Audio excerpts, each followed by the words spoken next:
নমস্কার, রাইজিং বাংলার পর্দায় আপনাদের সকলকে স্বাগত। আপনারা দেখছেন নটার প্রাইম টাইম, আর আপনাদের সঙ্গে রয়েছি আমি মধুপ্রিয়া। শুরুতেই চোখ রাখবো হেডলাইন্সের দিকে। কারামন্ত্রী চন্দ্রনাথ সিনহার বিরুদ্ধে ইডির চার্জশিট, অনুমতি রাজ্যপালের। অভয়াকাণ্ডের 1 বছর কলকাতায় প্রতিবাদে আবারও উত্তাল রাজপথ। টাকা তোলার অভিযোগে পুলিশের গাড়ির চাবি কেড়ে নিলেন অগ্নিমিত্রা পাল। ওবিসি সংরক্ষণ ইস্যুতে জট, সুপ্রিম কোর্টে যাচ্ছে রাজ্য। ফের তৃণমূল নেতাকে খুনের চক্রান্ত মালদায়, চাঞ্চল্য রাজনৈতিক মহলে। ফারাক্কায় গঙ্গায় সেনা মহড়া, হেলিকপ্টার থেকে নামলো জওয়ান, চাঞ্চল্য এলাকায়। দেনার চাপে একই পরিবারের 3 জনের আত্মহত্যার চেষ্টা, মৃত 2। বেহাল রাস্তায় বলি যুবক, বিক্ষোভে উত্তাল কাকসা, ভাঙল পুলিশের গাড়ি। আসানসোলে পুকুর ভেঙে জল ঢুকে জলমগ্ন প্রায় 50টি বাড়ি। নিয়োগ দুর্নীতি মামলায় ফের বড় পদক্ষেপ ইডির। রাজ্যের কারামন্ত্রী চন্দ্রনাথ সিনহার বিরুদ্ধে চার্জশিট দাখিল করেছে কেন্দ্রীয় তদন্তকারী সংস্থা। ব্যাংক অ্যাকাউন্টে কোটি টাকার লেনদেন ও বাড়ি থেকে উদ্ধার লক্ষাধিক টাকার উৎস নিয়ে প্রশ্ন তুলেছে ইডি।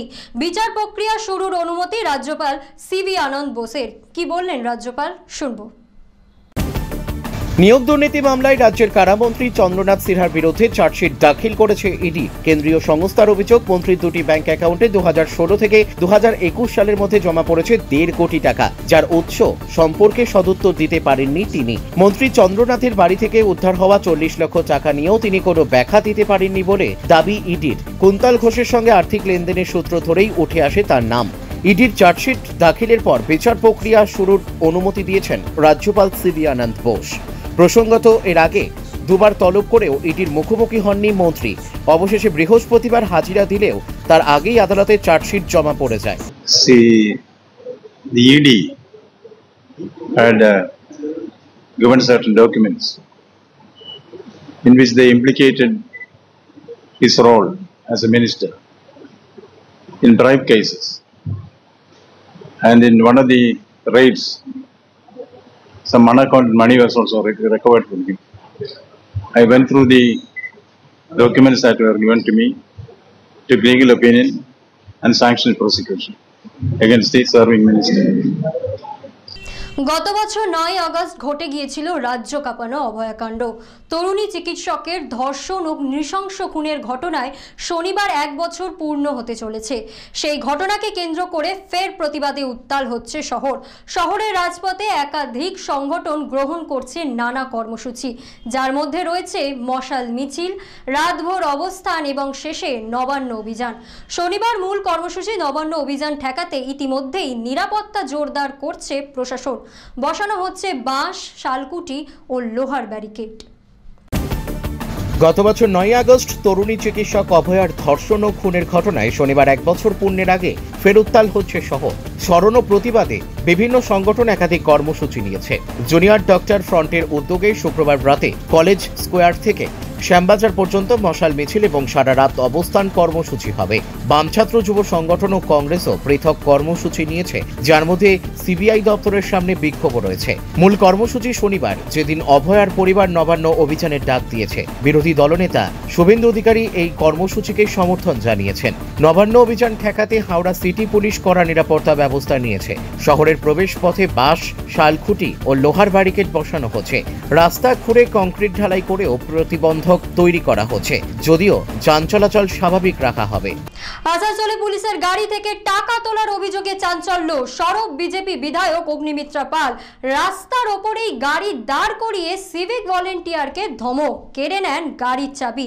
পরে থানায় চাবি ফেরত দিলেও অভিযোগ গুরুতর। পশ্চিম বর্ধমানের আসানসোলের নারসিংহপাত এলাকায় পুলিশের গাড়ি থেকে টাকা তোলার অভিযোগে সরব হলেন বিজেপি বিধায়ক অগ্নিমিত্রা পাল। শুক্রবার সন্ধ্যায় তিনি রাস্তার ওপর পুলিশের গাড়ি দাঁড় করিয়ে সিভিক ভলেন্টিয়ার ও চালককে ধমক দেন এবং গাড়ির চাবি কেড়ে নেন। পরে হীরাপুর থানায় গিয়ে চাবি ফেরত দেন তিনি। অগ্নিমিত্রার অভিযোগ, সিভিক ভলেন্টিয়ার গাড়ি থেকে টাকা তুলছিলেন। পুলিশ হচ্ছে আমাদের রক্ষা করার দায়িত্বে, কিন্তু পুলিশ এখন ভক্ষক হয়ে গেছে। যে গরিব মানুষ প্রায় দিনই আমাকে কমপ্লেন করে যে দিদি এরকম পুলিশ আমার গাড়িতে ওই গরু যে খায় যে খড় নিয়ে যায়, ওখান থেকে 800 টাকা 1000 টাকা, এর আগেও তো নিয়েছে 800 টাকা 1000 টাকা। আজকে আমি জাস্ট ক্রস করছি, ওর গাড়িটা ক্রস করছে, তখন বলে দিদি একটু দাঁড়ান, আমাকে মনের মাথায় পুলিশ এখনই টাকা নিল। আমি বললাম কোথায় কোথায় পুলিশ? বলে ওই যখন পুলিশের গাড়িটা দাঁড়িয়ে আছে। আমি এখনই গেলাম, গিয়ে বললাম যে আপনি টাকা নিয়েছেন? উনি অস্বীকার করছে। তুই টাকা দিয়েছে? কত টাকা দিয়েছে? 100 টাকা দিয়েছে। ড্রাইভার 100 টাকা নিয়েছে, পিছনে সিভিক বসে আছে। আমি বললাম যে আপনি স্বীকার করুন, ক্ষমা চান, আমি কারোর কাছে কমপ্লেন করবো না, আপনি ক্ষমা চান, টাকাটা ফেরত দিয়ে দিন। কিন্তু ওরা ভাবলো যে টাকাটা হচ্ছে ঘুষ নেওয়াটা ওদের জন্মগত অধিকার। মমতা ব্যানার্জিকে মাইনে দিতে পারছেন না? পুজো প্যান্ডেলে তো 1,10,000 টাকা করে দিচ্ছেন ভোট ব্যাংক কেনার জন্য। পুলিশকে কি মাইনে দিতে পারছে না? যে পুলিশ মোড়ে মোড়ে দাঁড়িয়ে আজকে কোথায় মানুষকে রক্ষা করবে, তা না, তার মানুষের কাছ থেকে ঘুষ নিচ্ছে। প্রায় দিন এটা হচ্ছে। আর পুলিশ যে ঘুষ নেয় আর কাটমানি খায়, এটা তো নতুন কথা নয়। আমার এলাকাতে করতে দেবো না। গাড়ির চাবি নিয়ে নিয়েছি, বড়বাবুর কাছে কমপ্লেন করেছি, তন্ময় বাবুর কাছে, এই বিষয়টি দেখুন, গাড়ির চাবি ফেরত দিতে এলাম। এগুলো বরদাস্ত করবো না। ওবিসি সংরক্ষণ ইস্যুতে হাইকোর্টের নির্দেশে তৈরি হয়েছে নতুন জট। 7% সংরক্ষণ মেনে 15 দিনের মধ্যে নতুন মেধা তালিকা তৈরি করতে বলেছে আদালত। এর বিরুদ্ধে এবার সুপ্রিম কোর্টের দ্বারস্থ হচ্ছে রাজ্য সরকার। ফলে অনিশ্চয়তায় জয়েন্ট এন্ট্রান্সের ফল প্রকাশ। এ বিষয়ে কি বললেন শিক্ষামন্ত্রী ব্রাত্য বসু, শোনাবো। 7% ওবিসি সংরক্ষণ মেনে 15 দিনের মধ্যে নতুন মেধা তালিকা তৈরি করতে রাজ্যকে নির্দেশ দিয়েছে হাইকোর্ট। এই নির্দেশকে চ্যালেঞ্জ করে সুপ্রিম কোর্টে যাওয়ার সিদ্ধান্ত নিয়েছে রাজ্য সরকার, জানালেন শিক্ষামন্ত্রী ব্রাত্য বসু। বিচারপতি কৌশিক চন্দ্রের বেঞ্চ নির্দেশ দিয়েছে 2010-এর আগের 66টি ওবিসি সম্প্রদায়ের ভিত্তিতে প্যানেল তৈরি করে সংরক্ষণ কার্যকর করতে হবে। এই কারণে বাতিল হয়েছে জয়েন্ট এন্ট্রান্সের ফল প্রকাশ, যা বৃহস্পতিবার হওয়ার কথা ছিল। ফল প্রকাশে দীর্ঘ বিলম্বে উদ্বেগে পরীক্ষার্থীরা। সরকার আশ্বাস দিয়েছে সমস্যা দ্রুত সমাধান হবে। দেখুন, সুপ্রিম কোর্টের রায়ের পরে হাইকোর্টের যে অন্যরকম কিছু বিবেচনা হতে পারে সেটা আমাদের ধারণা ছিল না। তো আমরা সেটা আইনি পথেই যাব। আমরা খুব দ্রুত দেশের সর্বোচ্চ ন্যায়ালয়ের কাছে হয়তো আজকেই আমাদের মেনশন করা হবে। আর যে ক্যাপ, যেটা অভিন্ন পোর্টাল, সেটার ভর্তি এটা খুব দ্রুত হবে, খুব দ্রুত। এইটার জন্য একটা জট হলো এই হাইকোর্টের এই রায়ের জন্য, কিন্তু এটা আমার মনে হচ্ছে খুব দ্রুত আজকালের মধ্যেই সমাধান হবে। ফের এক তৃণমূল নেতাকে খুনের টার্গেট। মালদার হরিশ্চন্দ্রপুরে তৃণমূলের দাপুতে নেতা ও জেলা পরিষদ সদস্য বুলবুল খানের বিরুদ্ধে খুনের চক্রান্তের অভিযোগ ঘিরে ফের উত্তপ্ত রাজনীতি। বিহার থেকে ভাড়া করা শার্প শুটার পাঠানোর অভিযোগ এনেছেন তিনি। এই ঘটনায় রাজনৈতিক মহলে শুরু হয়েছে চরম চাপানোতর। মালদার হরিশ্চন্দ্রপুরে তৃণমূলের প্রভাবশালী জেলা পরিষদ সদস্য বুলবুল খানের বিরুদ্ধে খুনের চক্রান্তের অভিযোগে চাঞ্চল্য ছড়িয়েছে। বুলবুলের দাবি, বিহার থেকে ভাড়া করা শার্প শুটার পাঠিয়ে তার বাড়ির সামনে রেকি করা হয়েছে। সূত্র মারফত এই তথ্য পেয়ে থানায় অভিযোগ দায়ের করেন তিনি এবং ইমেইলের মাধ্যমে জেলার পুলিশ সুপারকে জানান। তৃণমূল নেতার অভিযোগ, চক্রান্তে বিহারের দাগী অপরাধীরা জড়িত, যদিও তিনি দলীয় গোষ্ঠীদ্বন্দ্বের সম্ভাবনা পুরোপুরি উড়িয়ে দেননি। এর আগে মালদায় তৃণমূল কাউন্সিলর ও কর্মী খুনের ঘটনায় দলেরই একাধিক নেতার নাম জড়িয়েছে, যা বিরোধীদের অভিযোগকে আরও জোরদার করেছে। বিরোধীদের প্রশ্ন, যেখানে নেতারাই নিরাপদ নন সেখানে সাধারণ মানুষের নিরাপত্তা কতটা নিশ্চিত? জেলা তৃণমূল অবশ্য গোষ্ঠীদ্বন্দ্বের অভিযোগ অস্বীকার করে বিজেপি শাসিত বিহারের ষড়যন্ত্র বলেই দাবি করছে। ঘটনাটি ঘিরে তুঙ্গে উঠেছে রাজনৈতিক চাপানোতর। হরিশ্চন্দ্রপুর থানার পুলিশ ঘটনা তদন্ত শুরু করেছে। এই ধরনের কোনো অভিযোগ যদি থাকে তাহলে অবশ্যই কনসার্ন থানার পুলিশ অফিসার্সরা আছে, তারা কেসটাকে ইনভেস্টিগেট করে অ্যাপ্রোপ্রিয়েট অ্যাকশন নেবে।